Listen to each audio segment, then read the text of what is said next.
I'm going to sort of just begin by doing a quick intro.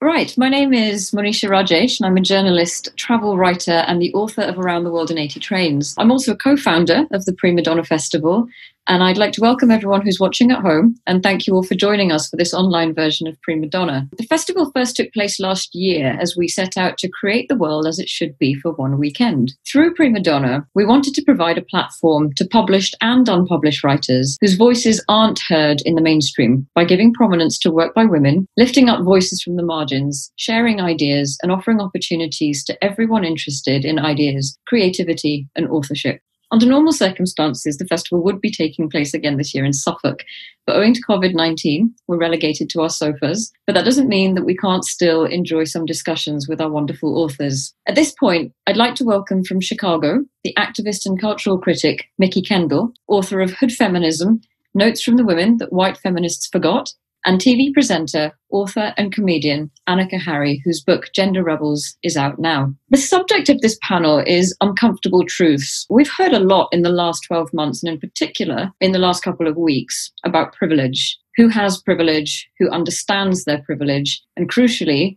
who does not. Over the next 45 minutes, I'm going to ask these two women to reveal their experiences of not just encountering their own privilege or lack of, but other people's privilege, and then broaden this out into discussion, into the difficult conversations that aren't being had about how we need to learn to check our privilege and what that's eventually going to mean in the long run. I'm going to start by asking you, Mikki, a very straightforward question for people watching at home.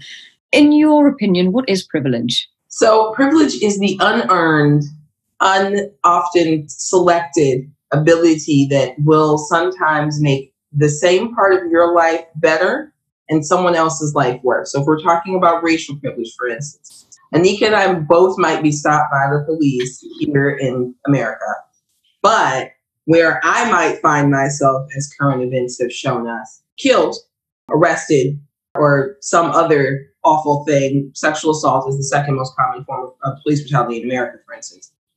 Anneka is more likely, it's not a guarantee. Anneka's skin color does not guarantee her safety, but she's more likely to have some measure of safety. You also might have slightly more safety, right? Because this is the thing about privilege. People tend to think it means that your life is either sunshine and roses or suffering. And actually what it means is that there's sort of a sliding scale of ways things can go wrong. And there's also a sliding scale of ways that privilege insulates you from what can happen, right? So like for me, we were talking about my privilege.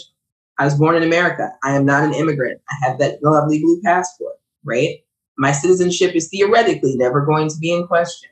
We have a president who might try to make that birthright citizenship a thing, but in theory, I'm always going to have a country. That gives me more privilege than someone coming from a place where things have been destabilized, where a war is happening, or who were born on a migrant ship who are stateless. So there are ways that I can lack privilege and I can also have privilege. Thank you. Anneka, before I sort of promote discussion about this, could you just come in and tell me what your sort of feeling is about it and what your interpretation is of privilege? Privilege is very complex, and I think it's important to say that and state that, because I think sometimes people are scared to even go there and talk about it, and that is truly one of the biggest problems here. Of course, it is privilege both figuratively and literally to be talking on this panel right now, to have a platform, to have an audience, that there's privilege there which we can't, not mention as well. And there are many things that I am yet to learn about privilege, not least how to spell it. It is one of those words on my Word document that comes up with the blue squiggly line underneath it every time. So I have to check my privilege and I have to check the spelling of privilege. It's about social advantage, and some stuff you just cannot change. You are born into it. You do not earn it. You didn't ask for it. You have it. Shock horror, I am white, as Mikki's pointed out, and therefore I have white privilege. Mm-hmm. I am able-bodied, therefore I have able-bodied privilege. I'm a queer woman, and yet actually, interestingly, sometimes I benefit from straight privilege, because unless I walk into a room and announce, I'm gay, or I fall through the door, snogging the face off another woman, people often say, oh, I didn't know, I didn't realise. So they treat me differently there. And that's an interesting grey area as well. Well, one thing I wanted to address was the fact that over the last week or two, one of the hardest fights that I've had is addressing white privilege, simply because the minute I think the word privilege comes up, there's an instant sense of denial or anger or defense. And one of the most common things that I'm told is, you don't know me, you don't know my life. I'm working class, I've struggled, I've worked really hard, I've lived in social housing, I've always had to work to make ends meet. How dare you tell me I have white privilege? And it's that sort of beginning to unpick that conversation that I struggled with. When I first heard the term check your privilege just a couple of years ago, I remember thinking, well, hang on a minute, do I have this? Do I have privilege? And then I realized, bit by bit, yeah, I absolutely have privilege. I have middle class privilege. I had parents who could put me through journalism school, even though my skin color has caused many, many different barriers for me from the day I was born. I can still see that my skin color has not been a barrier to me in the way that it has for a lot of my Black friends. And I became very aware of the fact that the kind of gradation of skin color was something that was a huge problem even among the Black community. But even in India, for me, light-skinned Indians are heralded in a way that dark-skinned Indians aren't. And, inter-caste issues are huge because simply of skin color. And so one of the things I wanted to ask, which Anneka, you actually touched on very briefly, is the hierarchy of privilege. Do you feel that there is a hierarchy of privilege, that maybe if you have white privilege, you generally do better off than someone who's got straight privilege or somebody who's, got middle-class privilege? What do you think? So there's actually studies here, at least, I don't know for sure for the British context if these studies apply to you, that show that a white person with a criminal record has a better chance of getting a job than a Black person with a bachelor's degree. And sure, you can look at it from an individual perspective and say, well, I always had to work. Well, so did your neighbor. But then the question becomes, right, your Black neighbor and you are both working at the same job.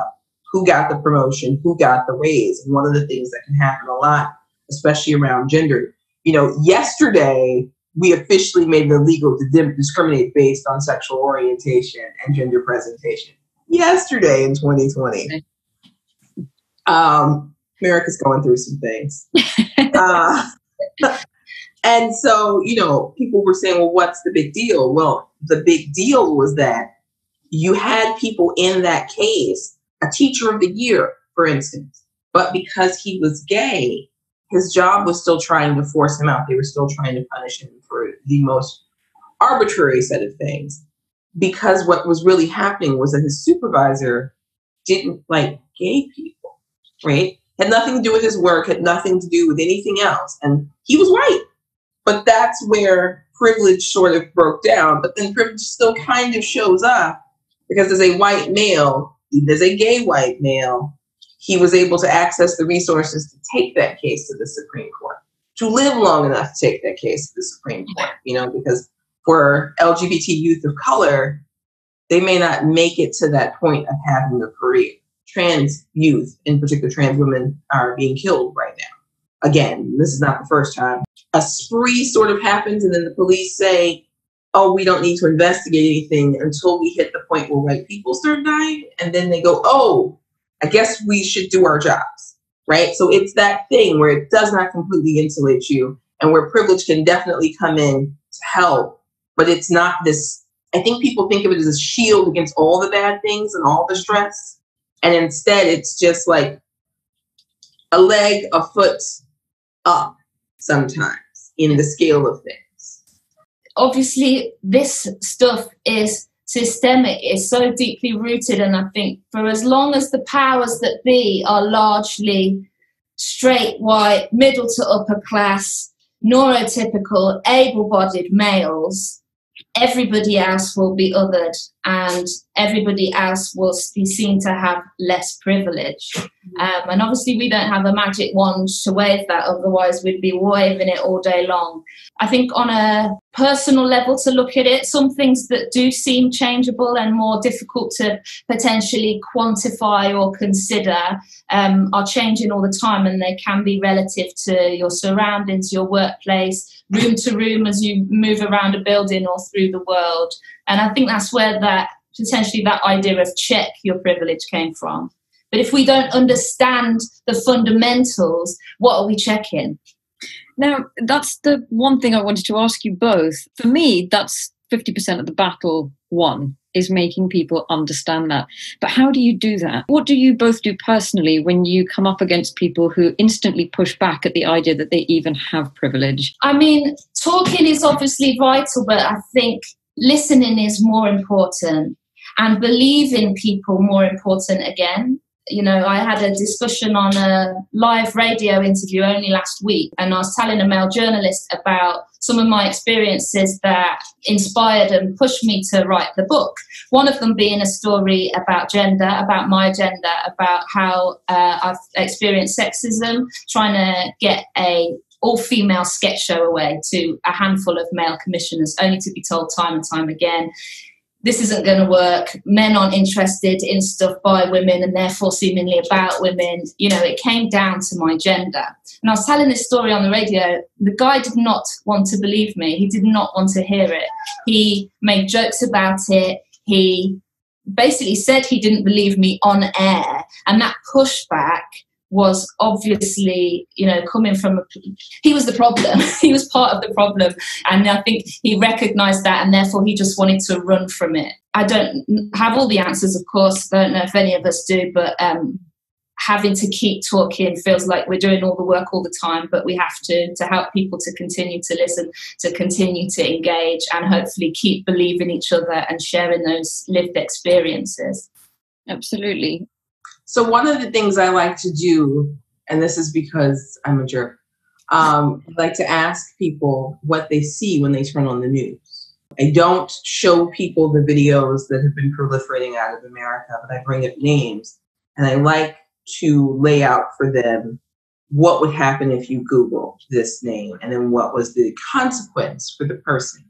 So here in Chicago, there was Rakia Boyd, who was killed by police. An off-duty officer fired over his shoulder into a crowd, and then he was acquitted. And so when someone says, well, I don't believe things like that happen that often, I like to just start laying out, you know, well, here's where it happened, here's where it happened again. How many times before it's not an isolated incident? Mm-hmm. With things like the commissioners wouldn't do this show, I would point to stuff like CBS, all the stuff that leaked from Sony and Viacom, where you have the emails.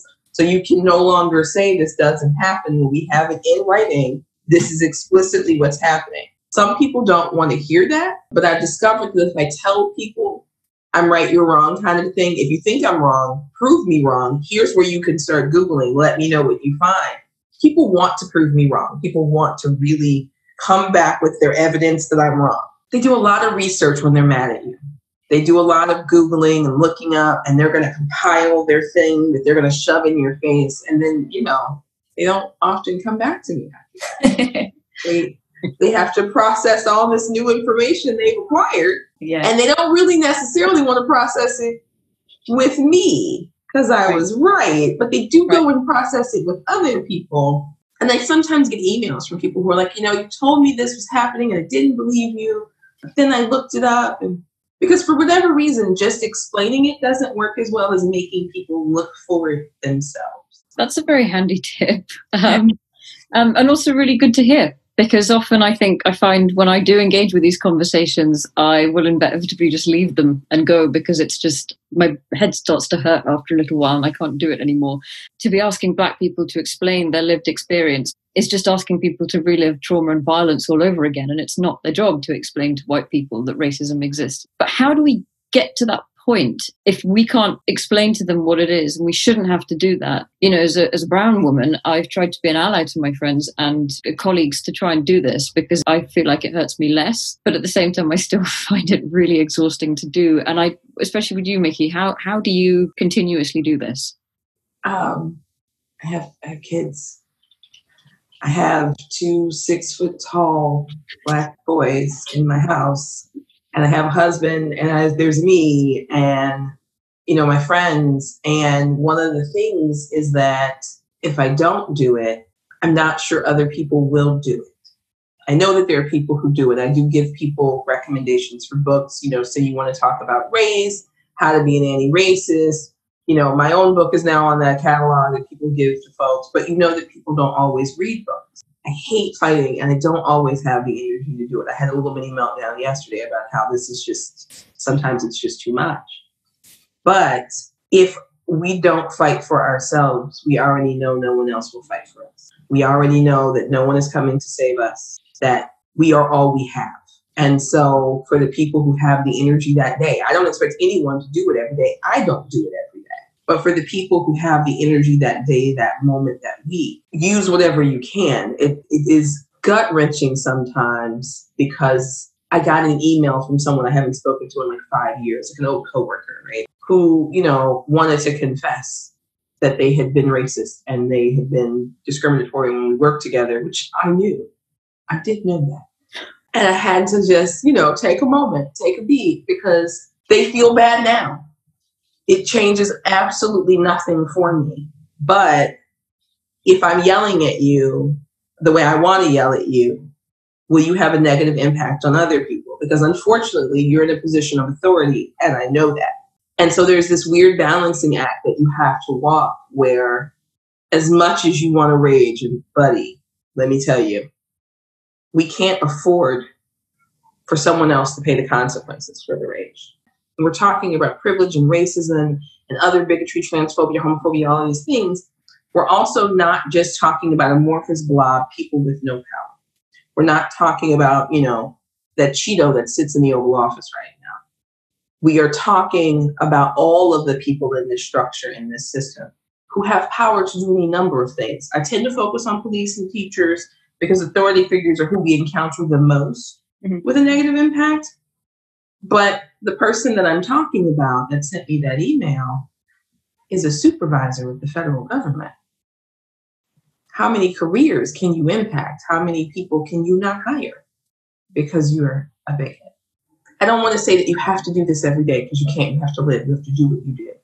But as someone who chooses to do it more days than not, I feel like I have a responsibility, because I can do it, to do it. Yeah, I think, as I said at the beginning, we have a platform here. We're discussing stuff. That's a privilege within itself.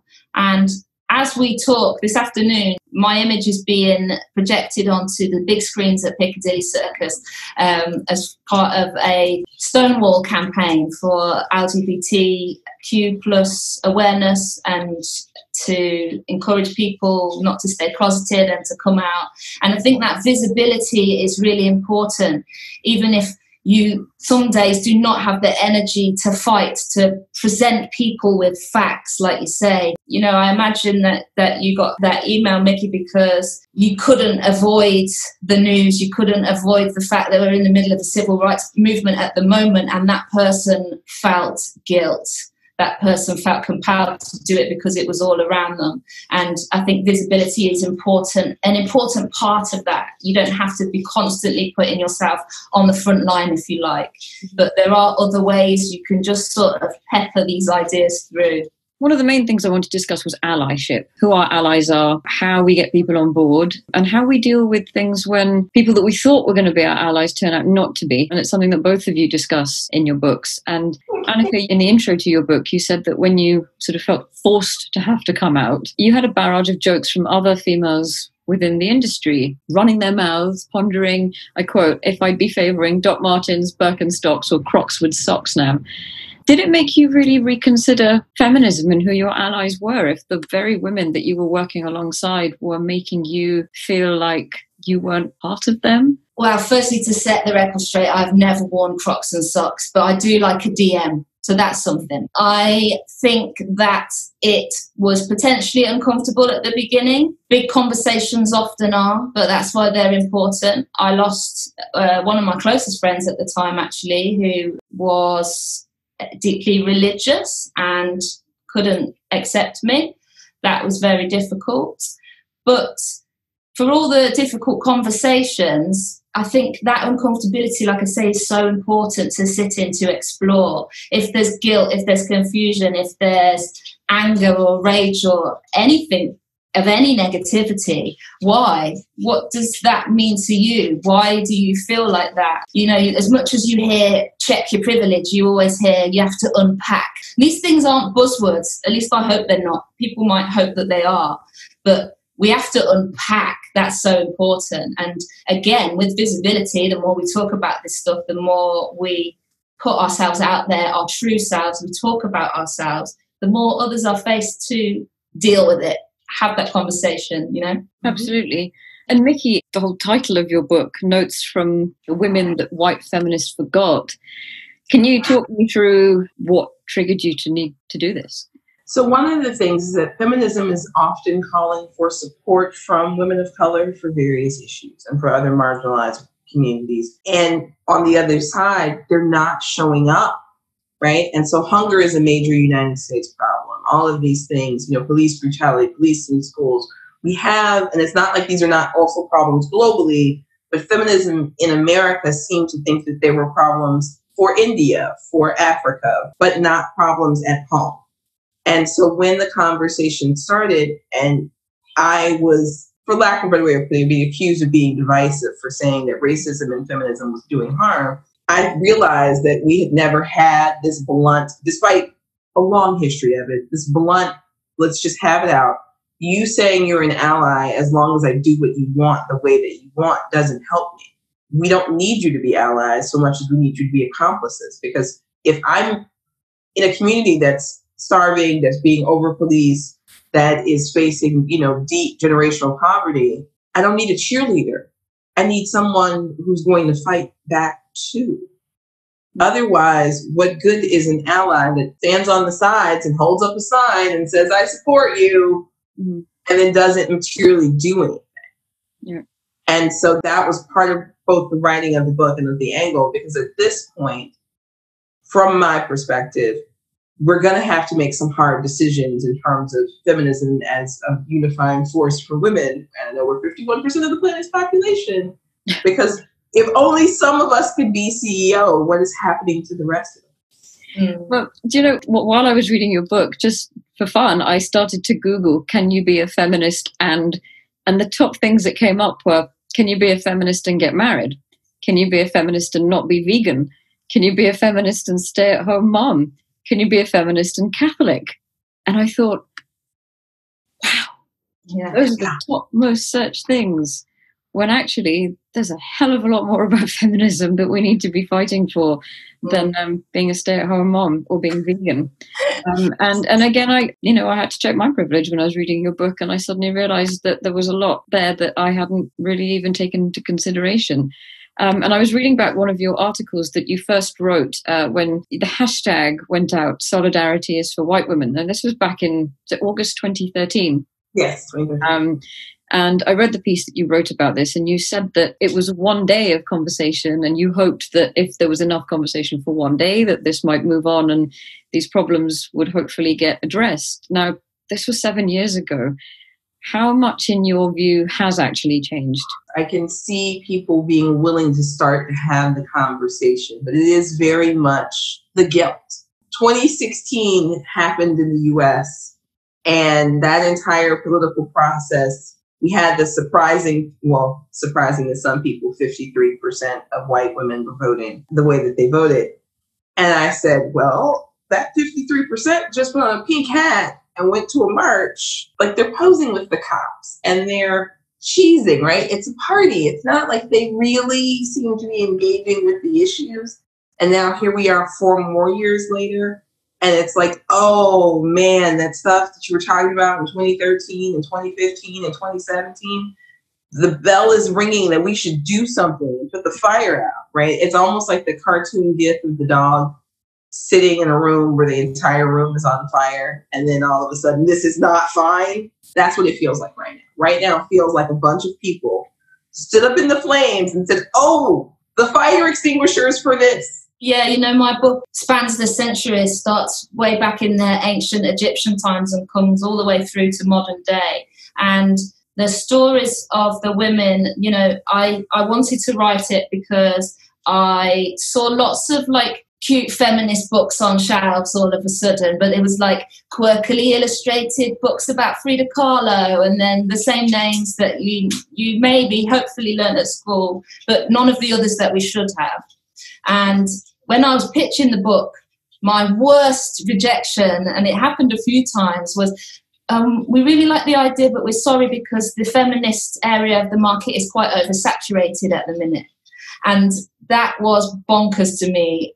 because there was no stories of any woman considered other, whether that, I mean, there were a few, of course, but not in the mainstream bookshelves, not on the big rainbow touting displays when you walked into Waterstones. And so I wanted to find women who were considered other either because of their sexuality, their race, their class, and dig into some of those stories and put them out there. You know, we're saying about stuff changing or not changing and stuff changing at a snail's pace.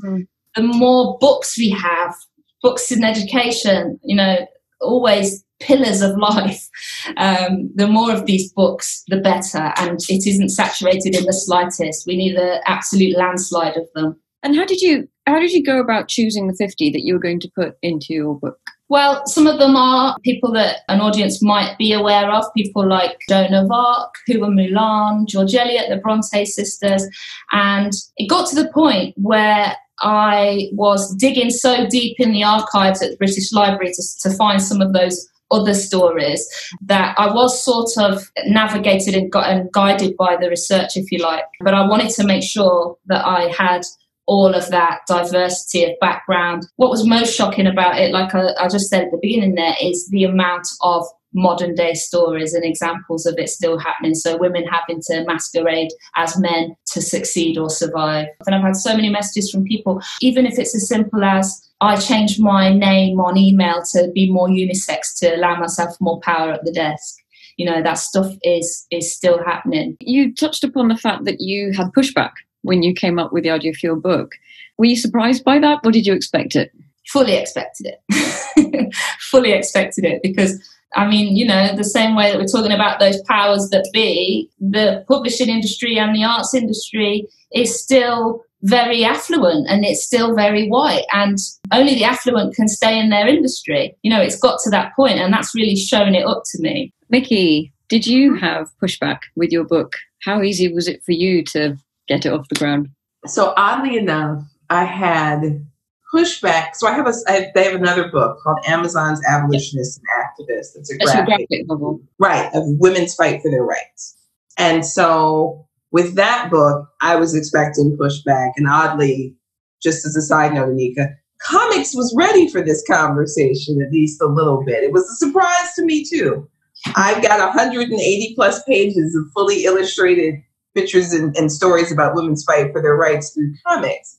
With Hood Feminism, I'm trying to find a polite way to say this. Don't be polite, just say what you want to say. When people figured out that it wasn't a white girl's guide to how to be woke, they were less interested at first, some of them. Some people were very interested because it wasn't that. But there were at least a couple of people who were like, well, this book isn't to help white women. It isn't to make them feel better. What are we supposed to do with it? Someone did tell me, like, well, you know, I know you say you're writing this for people in the hood, but do they read?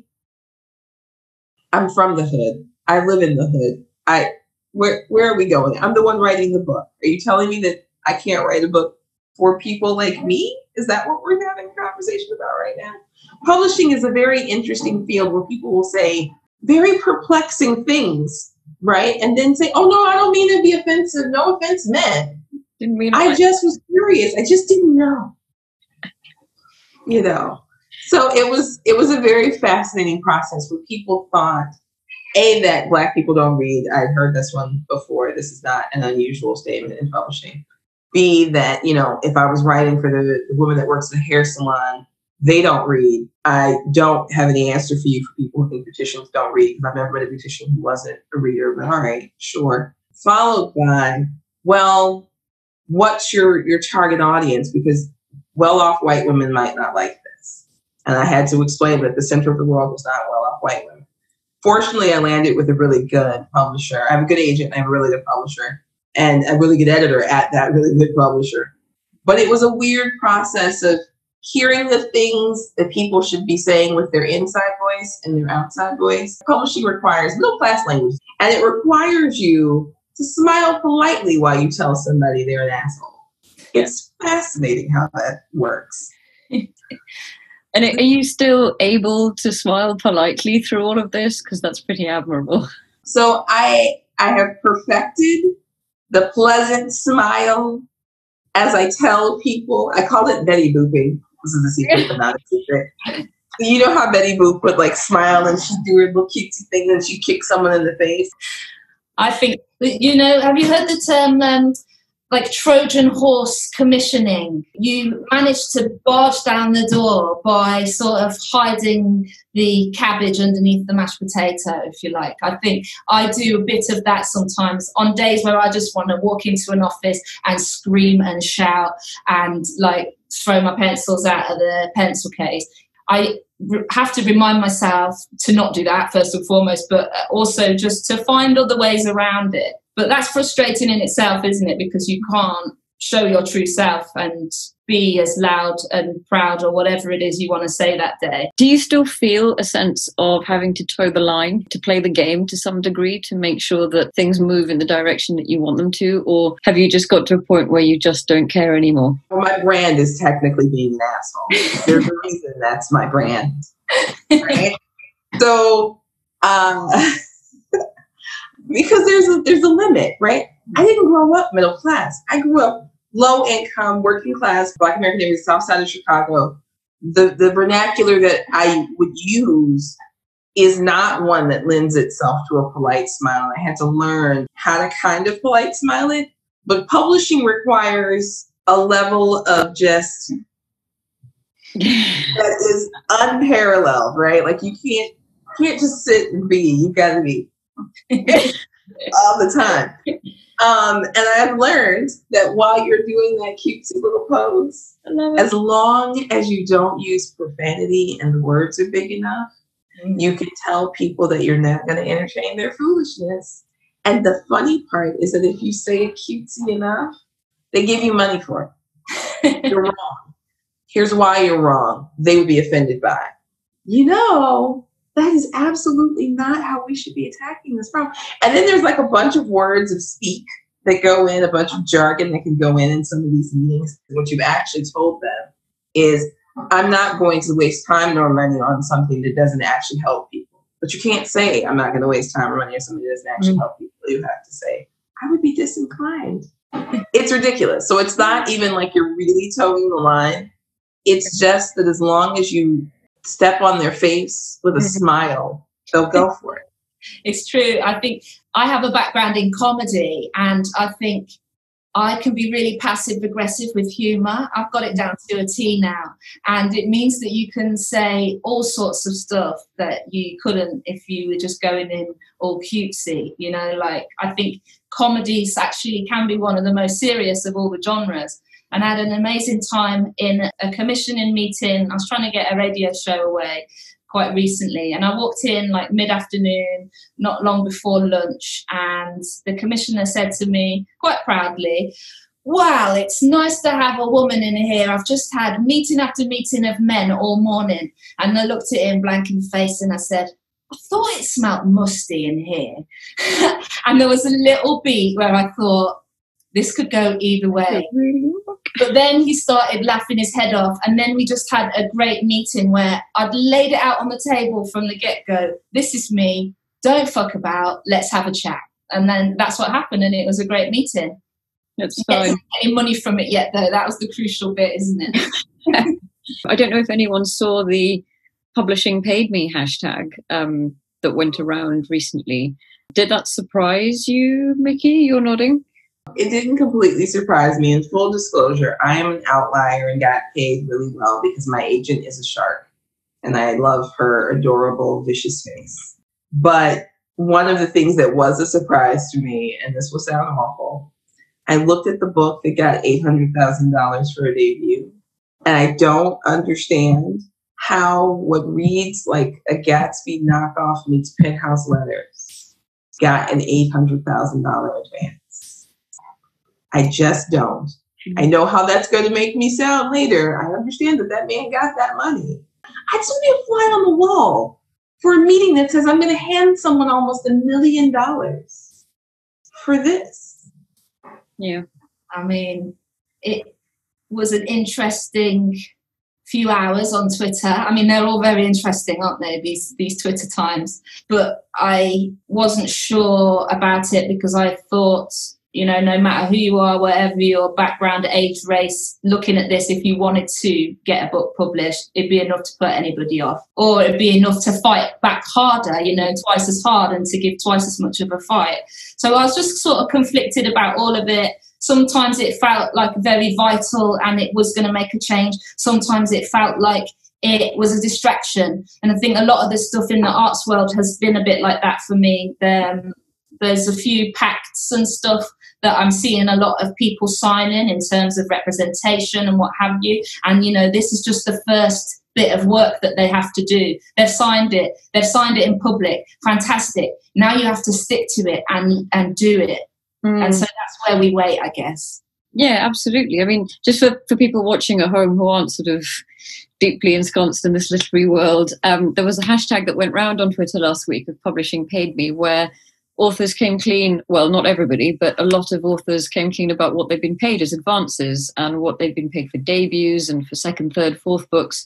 And it was quite evident that there is a huge disparity between women of colour, between white men, between, you know, transgender journalists. Everybody has got to be open about the money that they're receiving, because we know that, you know, you can't be upset with somebody for receiving a huge amount of money, but you can be upset with the person that paid them and the person that signed that check.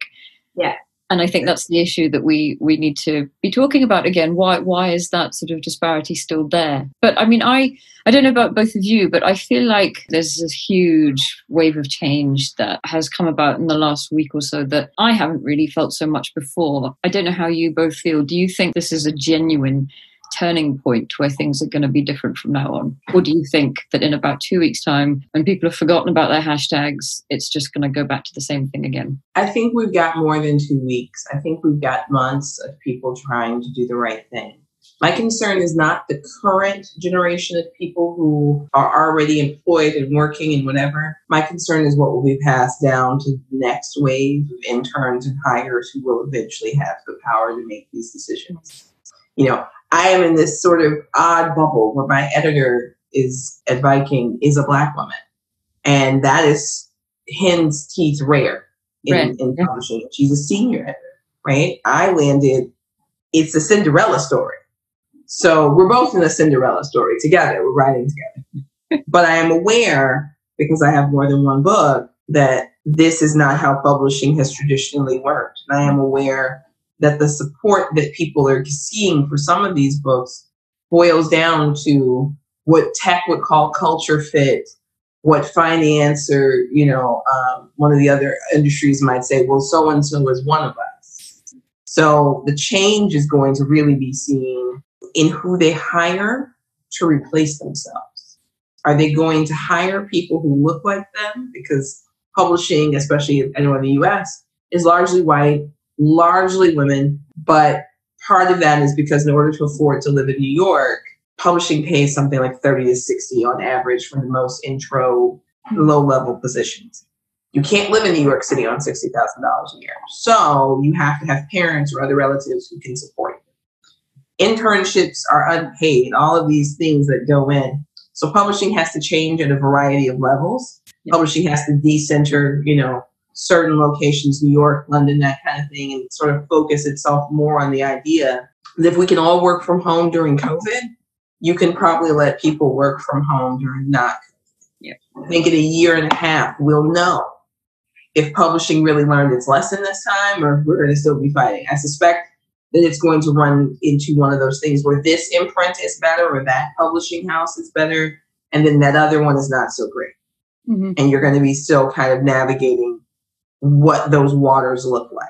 Just interesting, as you were talking then, I was thinking, because I originally trained as an actor and went to drama school with some scholarship money and still didn't really, I was still naive about the world of the arts even after graduation. And I very quickly learned my lesson. And the lesson was that if without that bank of mum or dad, I was going to struggle here.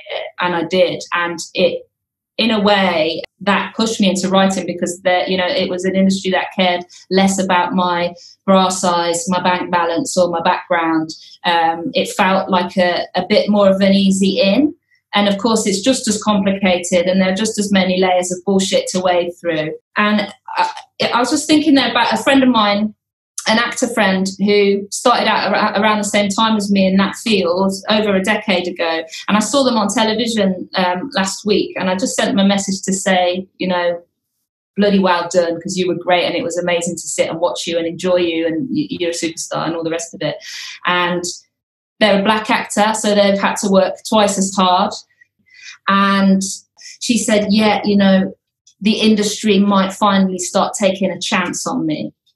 And it was that, you know, that feeling of always having to prove yourself or knock the door down or anything other than just strolling or get catapulted onto set or into the book world because your uncle's X, Y, or Z. That stuff won't potentially change in 2 weeks, 2 years, 2 decades. It is quite integral. But I do think, like Mikki said, it's happening slowly. You cannot ignore it now. You just cannot ignore it. Where do you see things moving in a day-to-day setup? For example, you know, I'm very tired, as much as I'm sure every single other person is, of seeing people getting shot just living and doing their things, or people being beaten up for being with their girlfriends on a bus. How do we address this? You know, you're at dinner with grandma and grandpa and who you end up having a quite shocking conversation with, and you don't really know what's just happened. Have you had instances of this recently? Yes. And I am a cold-hearted creature. So I made it clear that we have reached an impasse. This is with a person who really wanted to argue with me about policing and brutality and how if you just do what the cops say, nothing bad can happen. And there's something about not just Rakia Boyd, but Brianna and so many others that I just had to put the hard stop, right? Here is what is happening. And I do not want someone who will stand over my body or the body of my children making excuses for the person that killed them in my life. So you have to figure out what's important to you. That is still a conversation that is happening in flux. It's no longer happening with me. It's happening with some friends. But essentially what had to be said for me, where I am right now, I don't have the energy for people who are willing to sit idly by and ignore reality. I said that my safe space emotionally and socially needed to be people who were not going to come into my house and say these kinds of things, right? You can have whatever opinion at your house, but if we are close enough for you to come have dinner, for us to talk regularly, then you've got to deal with reality, because I can't do this with you otherwise. I think that can be a hard thing to do. I know it's not always something that's possible, but I think that if people find themselves in an impasse where they feel like I can no longer deal with this person and what this person is saying and doing on a regular basis, your mental and emotional health comes before making other people feel good about watching your oppression passively.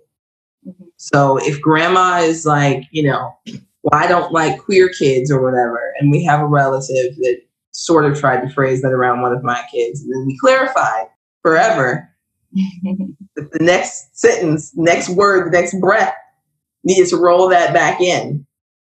Because my kid wasn't going to be the one with the problem. We were going to be the one with the problem. Yeah.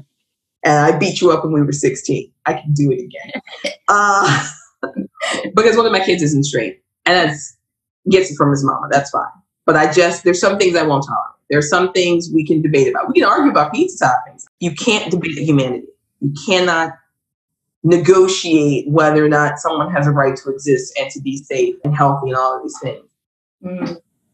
Yeah, thank you. I haven't sort of spoken very much myself, but this is something that has sort of arisen in the last week for me. I've engaged in conversation with extended family members who I've now cut off from completely. And I think in the past I would have probably just left it alone. But like you, I've got 2 children. They're 3 and they're 1 next week. And I've got mixed race children, and I'm so aware of what they're going to be dealing with. I know they're going to go through it, and it's my job to protect them from that. And I'm not going to make them grow up feeling in any way that they are even slightly less human because of what some random cousin might want to say about them. And so, yeah, I've had to do that. And it's been hard. It's been hard to just axe it and say, well, you think this way, you have no place in my life anymore. But I feel like it's the only way to move forward with these things. And so it's it's really heartening actually for me to hear you say that. Sad though it is in some ways, but I think, like you said, your own mental health and protection for your family has to come first. You know, I've been having some difficult conversations too. I've been called out, I've called others out, but it is all within. So as well as speaking to people who have potentially opposing opinions, I've found it really interesting to go dig a bit deeper with people I think I agree with. You know, these amazing, liberal, wonderful people I surround myself with. Because, you know, this whole check your privilege thing, it might be a free pass for someone to be like, yeah, I checked it, I'm all right, I empathise, I hear you, I see you, I've got a good understanding of this, we're good. But a friend of mine this morning, her name's Dottie, she's a Radio 1 Extra presenter, and she was talking about bias this morning and taking accountability for it. And she used the phrase, interrogate your subconscious. And I loved it because I thought, you know, that is the much deeper dive, that is the potentially more difficult work that I need to do, that my friends who I agree with and love, and we all raise each other up, and it's all support and happiness need to do, because there are some conversations that are potentially still surface level, and there's way, way, way more that we can all do always, even if we think we're good. I'm going to say thank you to both of you. Mikki, thank you so much for joining us from Chicago. And thank you, Anneka, for joining us from London. I'm in London, and it's nice to speak to other people other than the dog and Siri. So thank you. And thank you both. Yeah, thank you both hugely for what you do and continuing to fight the good fight. I've got Mikki's book right here. Anneka, can you hold up yours? So you need to go out and buy both of them because they are excellent books by excellent women. Thank you ever so much for everybody for joining us in this discussion. And I hope that you'll all have a little bit of something to go away and think about. And thank you again. Thank you. Thank you.